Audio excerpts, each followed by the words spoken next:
Good evening. Welcome to Around the Old Town. This is our December edition. With me today is State Senator John Keenan. John, thank you very much for coming down. Thanks for having me. I appreciate it. It's great to be here. I've seen you a couple of months ago when you're campaigning hard, and now you're the elected senator. We're thrilled to have you here. And I know so far you're doing a great job. I've spoken to a number of constituents, and I know they've called with different questions, and you or your office has returned the call every time. We try. Well, We've you've got done great it. staff, so it works well. You've certainly done it with the people I've talked to. Well, great, thank you. I'm thrilled to have you here. You've done many things that I'm aware of. One of the things I wanted to talk to you about in particular are the prescription drug legislation that you've been working on. If you can go into length of that, because some of the viewers may not be familiar with that. Sure. When I was first sworn into the State Senate, shortly thereafter, I was appointed as the co-chair of the Mental Health and Substance Abuse Committee. And so we got out and around a fair amount to different organizations, and then just being in the communities, because people knew that I was on that committee, they started telling me the stories that they had within their family, within their neighborhood, about what prescription painkillers were doing in the communities. It was terrible. You found the people who inadvertently got addicted to painkillers and then progressed from painkillers oftentimes to heroin, and unfortunately many people were dying from it. So the stories were just terrible, they were disturbing. So we started to look at a way of addressing the issue of prescription painkillers. Sure. We came up with a few ideas. One, we had to do, whatever we had to do it within the context of a limited budget. And everything we heard was about how many pills there are out there, and there are these prescription drop-off days that they have. And people were saying, maybe we should have 4 prescription drop-off days a year instead of 2, or maybe we should have 6. And my thought was, if we have to have that many days for people to drop off unused medications, then maybe we have too many pills that are going unused out there. Right. And we're being diverted, meaning taken out of medicine chests, taken out of kitchen cabinets, used by young people or older people as well. So we looked at the idea of limiting the supply of pills that are out there. So we looked at a few things. One would be for doctors, dentists, podiatrists, medical professionals to come up with protocols, accepted standard procedures as to how they prescribe painkillers, and take those best practices and turn them into regulation. So that, for instance, an emergency room physician might decide by protocol, by best practice, not to give an 8 or 10-day prescription or a 5-day prescription for somebody who comes in with an acute back pain. Maybe only give 3 days and say, hey, you have to go to your primary care physician. Sure. And then the primary care physician would be governed by best practices as well, that all the doctors themselves develop, and that would then become regulation. Also, we have in the Commonwealth right now a prescription monitoring program. Whenever you fill a prescription for a controlled substance at a pharmacy, the information is sent to the state. And the state is able to use that information a lot of different ways. One of the things they've been able to do early on in this program is identify hotspots throughout the region, throughout the Commonwealth. Okay. Meaning, where are there a lot of prescription painkillers being prescribed? Sure. And they drew red lines around these districts and these areas. And one of the areas was the Senate district that I represent, Quincy, Braintree, Abington, Rockland, and Holbrook. For whatever reason, there are a lot of painkillers available and being filled, prescriptions being filled in this area. So we decided to beefing up this prescription monitoring program. Right now it's voluntary for doctors to enroll. Would make it mandatory that they have to enroll over a 3-year period. Also, once they're in right now, there's no obligation for them to do anything with the information. And one of the things that we're proposing is that when a physician sees a patient for the first time and is going to prescribe a painkiller, they have to log into the prescription monitoring program and see what the history is of painkiller medications.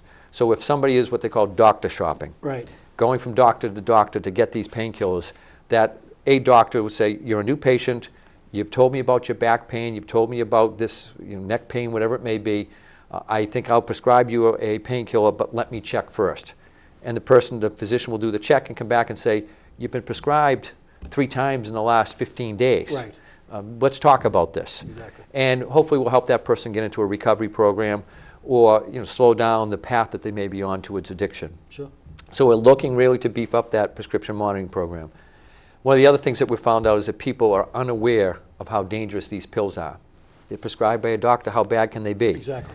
And so when the goal is when somebody goes to fill a prescription, that they will be giving a very concise, clear piece of literature that tells them this is a dangerous drug, don't leave it around, don't leave it unattended in the home, here are signs of addiction, if there are signs of addiction, here's where you can call to get help, and here's how to properly dispose of the medication. So that's some of the key elements of what we're trying to do, increase awareness of the dangers of these drugs, and then try to limit the number of painkillers out there that are being diverted Right. meaning taken away from prescribed proper usage and being diverted for improper usage. Sure. So that's really the attempt of it. There's a lot of other things involved in the legislation, but those are the key points. It's funny you say that because I know a lot of times it's not necessarily kids buying these drugs from their drug dealers or whatever. The parents keep them in their cabinets and they're not using them, as you say, and they're overprescribed. Absolutely. Right, That's they're exactly reaching in it. and taking it. Chief Majensky here in Abington, I know, is very proactive about this.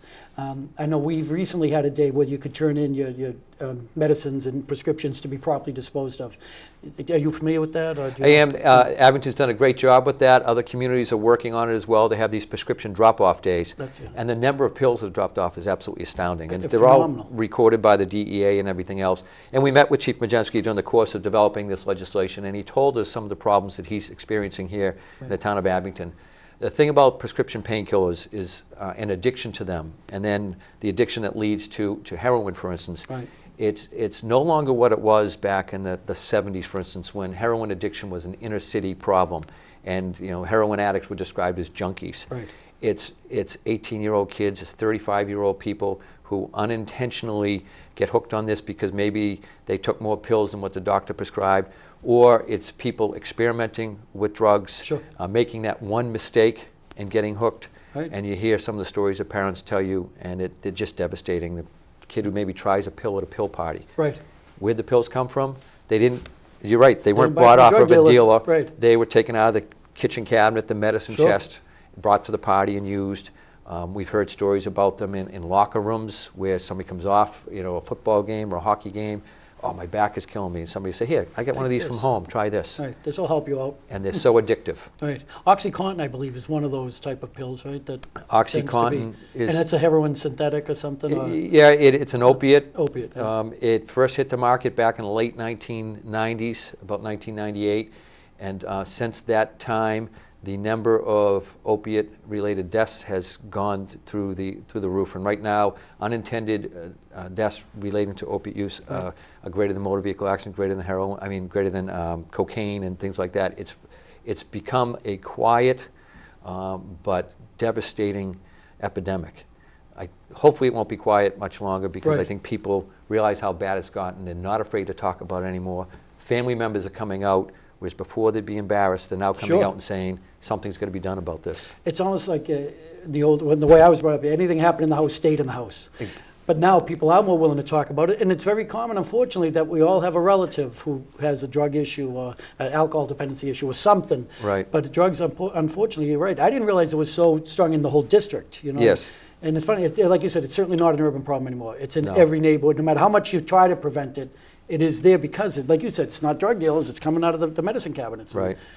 And if we can somehow prevent an individual from getting addicted, it's just, and you hate to put it in terms of finances, but it's so much more cost effective to prevent somebody, to spend a Sure. little money on prevention than it is to pay the cost on the other end. And the Right. costs on the other end are treatment, which is very expensive, Sure. or incarceration, Right. which is A very human life. expensive. Exactly. And, Right. and if you take it beyond the financial cost, the impact that it has on a family, whether it be mother and father, a child, a sibling, it's devastating. Sure.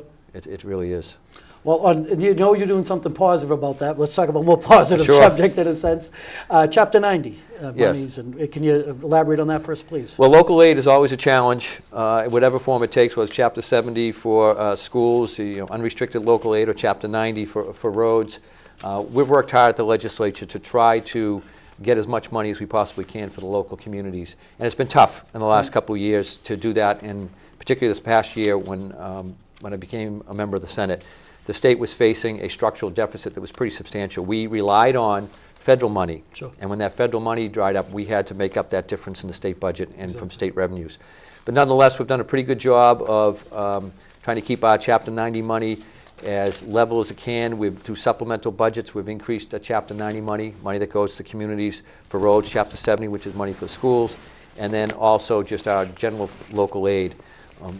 In the budget that we passed, the local aid was down from the prior year, but we passed a supplemental budget that restored funds to local aid, so most communities ended up basically level funded on local aid. Okay. And the hope is that as we go forward, we'll be able to designate more money for local aid accounts. Revenues at the state level are better than what had been anticipated in several months, a little less than what had been anticipated in others, but overall, there was a pretty conservative revenue estimate that was established, and revenues are tracking ahead of that in general. Where we end up at year's end, we will see, but the picture for the future looks a little brighter right now. We're getting beyond, hopefully, making up deficits, and hopefully we'll be into the maintenance budget, meaning if we can keep everything fairly level, and then we'll start to allocate resources where they're needed, and that's really in terms of investment in schools, Sure. in roads, in bridges, And infrastructure. and infrastructure, Right. Particularly at the local level. That's great, yeah, because you said it is increasing. We're not out of the woods yet, Right. but it's improving. Right. How about Melissa's bill, the habitual offenders bill? Yeah, that bill had been around for a long time. I can't remember exactly how long ago. It might have been about 12 years ago that Melissa Gossel was killed, in just a terrible situation where somebody who was a habitual offender, basically we killed her. And if the person had been incarcerated, obviously it wouldn't have happened. Right. So Les Gossel, her father, has been spearheading a campaign to toughen the laws on habitual offenders. And I was proud to support that legislation. I think it's common sense legislation. It was part of a bigger package that we passed on the Senate side. The House passed just the habitual offender part of it. And basically what it does, it means if you're a many times convicted felon and you get life sentences, you're not going to be paroled early. Right. You're going to serve the sentence that you get. And life in Massachusetts doesn't necessarily mean you're locked up for life, right. but it means a period of years. And short of that period of years, prisoners were being released. Right. So this puts it so that when you get a sentence, that you're going to serve that sentence, and the public will know that you're going to serve that sentence, and it's going to be a type of sentence that means you're off the streets, behind bars, and you're not out there committing the types of crimes. We did some sentence reform as well. I filed several amendments on the sentencing reform. I thought the sentencing reform made the sentences for some crimes too lenient. Sure. And my amendments were to keep them at least where they are, not to make them too lenient. But there's compromises at every level. The amendments didn't pass, but overall, I think the bill was a pretty solid bill. But it was about time that the habitual offender, that Melissa's bill, it was about time that it passed. Sure. I actually, as you know, but I'm a retired fingerprint expert with the Boston Police, and a number of times I was called up to federal court to verify fingerprints of arrest and convictions, and after 3 strikes, the 3 strikes you're out rule, basically, we were able to get them an extra term with the federal sentencing guidelines because they were termed habitual offenders. They had 3 or more violent arrests, and we were able to compare the arrest to verify, yes, this is the fellow who's arrested and convicted on this one, the second one and third one, etc. And it is, you can't get some of these people out. Granted, people do have a chance to reform, but these violent offenders in particular, sexual offenders that have proved that they are predatory and they're not going to be cured, it's not safe for us. And No. I'm glad you took the lead in that. And Yeah, everybody makes a mistake. Right, I understand that. And even on drug offenses, if somebody has a first-time drug offense, the idea is you would get them treatment. Sure. If somebody commits a crime for whatever reason, first time, and it's a relatively low-level crime, you try to address the cause of it. But if somebody is selling enormous amounts of drugs or committing, as you say, extremely violent crimes, and they've done it 3 or 4 times, you're not going to teach that old dog a new trick. Exactly right. And I think incarceration is the answer. Sure. Human trafficking. It's a subject that I'm somewhat familiar with, and I know you've been active on this cause. Can you elaborate on that? The Senate just passed human trafficking legislation. Interestingly, we are one of the last states in the union to do it. That's surprising. I think we're 47th overall. The effort to pass human trafficking legislation began several years ago. We were one of the first states out of the box To initiate it? To initiate it. Right. And for whatever reason, as things are sometimes in Massachusetts, it took on a life of its own, and it never got to the point where it was passed. Several senators, Mark Montigny in particular, was a very strong advocate for the human trafficking legislation, and ultimately passed. We passed it just within the last month. The good thing about it taking so long, if there is a good thing, is that we've learned from the other 46 states that Sure. have done it, and our legislation is now being viewed as model legislation. And basically what it does is it, instead of in the past where prostitutes would be charged and incarcerated, the legislation recognizes that many of them who are involved in that have been drawn into it and have been trafficked. Right, victimized. They've been victimized, Right. they've been traded, they've been sold, Sure. and they've been put out in the street, or nowadays with computers and everything, they've been put in on the computers Right. and made available. And so this really goes after the pimps and the organized crime that's involved with it. And it sets much harsher sentences for those who will go out there and procure prostitution and those who particularly promote prostitution. It's long overdue. No doubt about it. It used to be you'd arrest a prostitute, and meanwhile the pimp would walk down the street Right, and with the money. with the money Right. and recruit some other young person on to the into next the one. trade. And Exactly. this changes the focus. And And I mentioned in particular, we, of course, I were here in Abington, but Kelly O'Connell is a Boston police officer who lives here, and I know she was assigned to a federal task force, and they were making great arrests. MS-13 was one of the gangs they yes. were able to infiltrate, and they were able to get a number of women freed from that group. And the work that she did with that federal task force was phenomenal.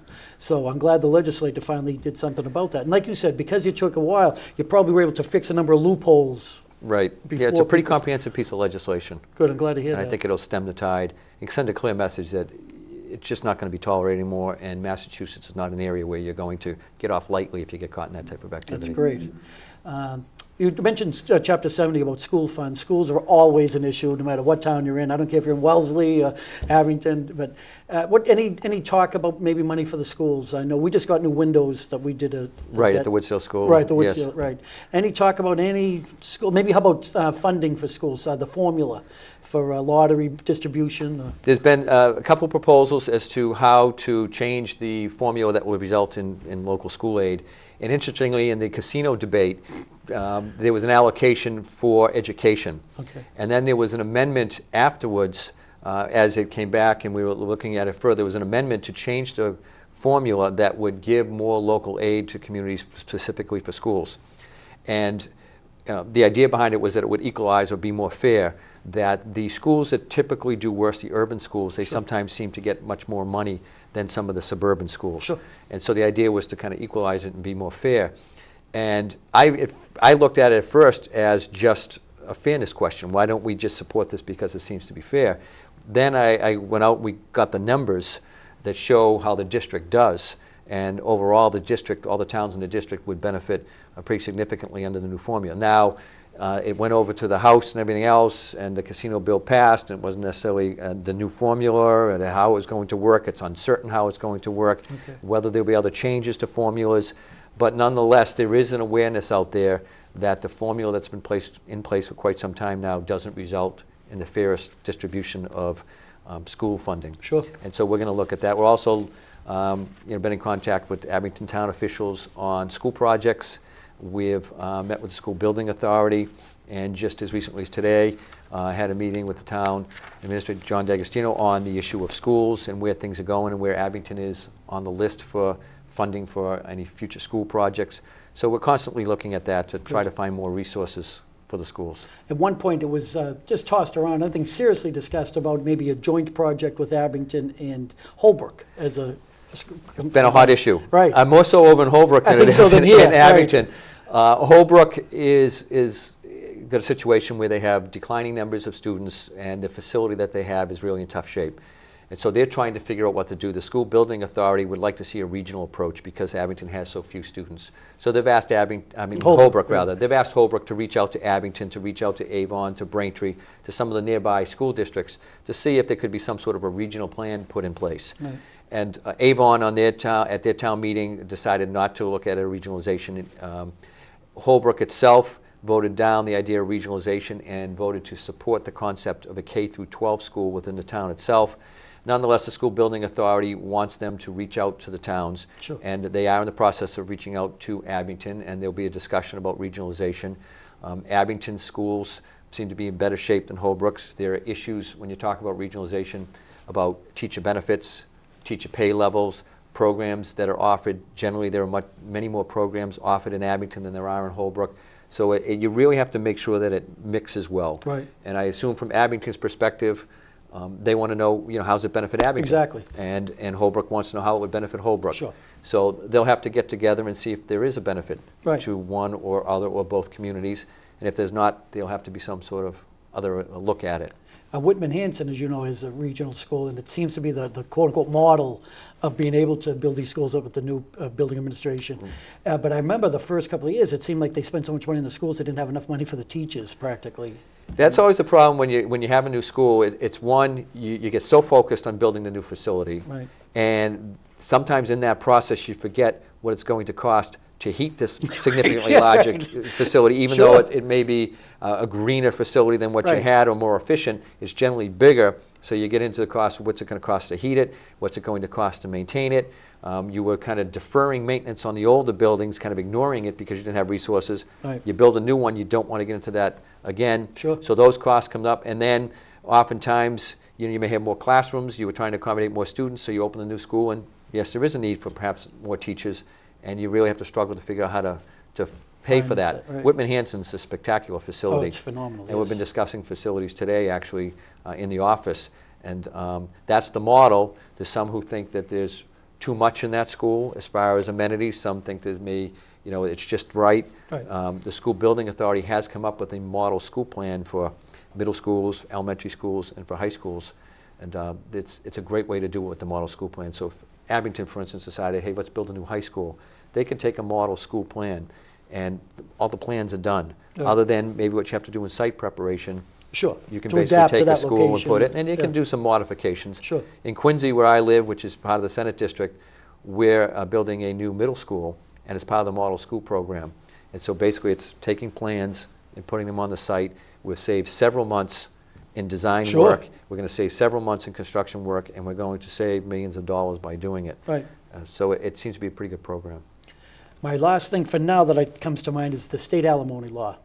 It's been some discussion with pals of mine who are facing divorces and whatnot. Can you elaborate on that, please? We passed in the Senate. It was a good piece of legislation. I'm on the Judiciary Committee, and we had a public hearing on the alimony reform legislation, and it was one of the biggest attendant hearings that we've had. The testimony went on, I think, to about 11 o'clock at night, and the stories that you heard about the inequities of our alimony system were absolutely incredible. It wasn't working for females, males. It just wasn't working. It was antiquated as far as I know, right? It hadn't been changed in years. It was outdated. The formulas are outdated. Some of the rules that were involved were outdated. So the alimony reform legislation really puts it in a much more fairer program, something that matches better with what other states do so that you don't become a magnet, for instance. We heard stories about people who would come to Massachusetts from out of state, establish themselves here for a year, and then file divorce in Massachusetts. To benefit by our laws. To benefit by our laws. So this makes us less of a magnet and brings our laws more in conformance with what's going on throughout the country. That's good, because like you said, it's not fair to either party. When the rules are that old, especially with society changing so much now, and you have to be able to adapt and make the laws more current. We received a lot of testimony from men, from women, from who had gotten divorced, from new husbands, new wives, because they're affected by it. Their income was affected by it under the old system. So we heard really from across the board that this wasn't working. One of the concerns that was raised was, what about a spouse, whether it be a man or a woman, who was the lower wage earner in the couple, or maybe hadn't worked, maybe decided to stay at home and raise a family and didn't have the skills to go out there and find a job. And there was some attempt in the legislation to address those situations as well. It really gives the judge some ability in a probate court to make those determinations. That's important, like you said, because especially with society today, oftentimes families need two incomes, but a lot of people aren't trained properly for a decent paying income. And like you said, people stay home to raise a family, and it's not just the wives anymore. No, it's husbands, wives. I'm trying to think, is there anything special you wanted to bring up? No, one other point is we've gone through redistricting, which has been a big topic at the congressional level, but we went through redistricting as well at the local level for state representatives and state senators. And during that process, we were asked by those who were doing the redistricting what our preferences were. And I was asked, and I said, I like the district as it is. I love the towns and the city that I represent, and so I asked for nothing, and I got nothing. I ended up with the same district. I think we added 200 voters in Braintree, but other than that, ended up with the same district. And I think it's a great district. The towns in the Norfolk and Plymouth district are well-run towns. The people within the towns are fantastic. Abington has just been a great community to represent, building relationships with the local elected officials, and just getting out as much as possible. The people in the town are great. There's a great spirit here. So I consider myself very fortunate to represent the district that I do, and Abington's a big part of that. And I can't say thank you enough to the voters of Abington, to the residents of Abington for being so welcoming. And I just want to convey, if they have any questions or any concerns, please feel free to call. Do you have a website or If you go to the Mass Senate website, you can go down and find the name there. Telephone number is 617-722-1494. That's the telephone number. Email is john.keenan@masenate.gov. But the best way to get in touch with me is probably by phone. We have a great staff in the office. Rick Collins, who lives here in Abington, is on staff. Sure. Mike Mullen from Rockland. Kristen Grazios from Ruthie Dollahide from Quincy are on staff. Rich Bilecki from Quincy. I've been very fortunate that I've got great staff. Yes. And so you call the office, you're going to get a live person, you're going to get a response. And if you don't, and you see me out and about, please let me know. Right, talk to me, let me know. But Right. over the course of the past year, when I've been out and about, people have come up to me and have complimented the people who work in the office. Again, I can't ask for a better group of people to work with, and they're working hard for the people of Abington. So give us a call, send us an email, and grab me where I'm out and about. And that you and will looking see him forward. around town. You'll see him all sorts of places in Abington, Martin's, up by the high school, at town meeting. I talked to John recently at town meeting. So again, don't feel uncomfortable. Go right up, and if you have an issue or a concern, please express it to him. Absolutely. I have one thing before you mentioned the redistricting. Former Senator, now Congressman Steve Lynch is our new congressional representative, and I expect him to be in town in the next month or so. So he said he will come on our cable show, and he'll speak to some of the residents, and he's a hard worker too. He was in the Senate prior to yourself. He was in the state Senate. He's now in Congress. It's interesting, his district was kind of a convoluted district before, Right. and now it's much more of a confined district. And most of the Senate district that I have is now in Congressman Lynch's district, so Right. that's going to be great. Yeah, working Congressman Keating was great to work with, Super. and Congressman Lynch, I hear great things about. I've gotten to know him. He's a great person to work with. Right. His staff is great, and so we're excited about the change, and not that anything was wrong with Congressman Keating, but Exactly. if you're going to have change, I felt that we couldn't lose because we had two people who could represent the district. But so we're looking forward to it. Right. And we've already spoken with Congressman Lynch. He's been great on several issues, and it's team. Exactly you have to have right. local, state, and federal officials working together. And I think Exactly there's right. a great team in You place. may not for always Abington. agree, but we work on the same page and talk about our differences and Absolutely. try to do what's best for the community. Right. Well, I can't thank you enough, John. I really Thank appreciate you. your time. Maybe we Great. can make this a monthly thing. I love it. Anytime. Great. Glad to come down. Thank you. I appreciate your time. A couple of things I want to say before we close, if you don't mind. Just Go ahead. some quick Oh. notes. This is Christmas time. I try to push this. At the Abington Food Pantry is always in need of food or donations. This time of year, it's more important than other times, maybe, but food is food. You need food constantly.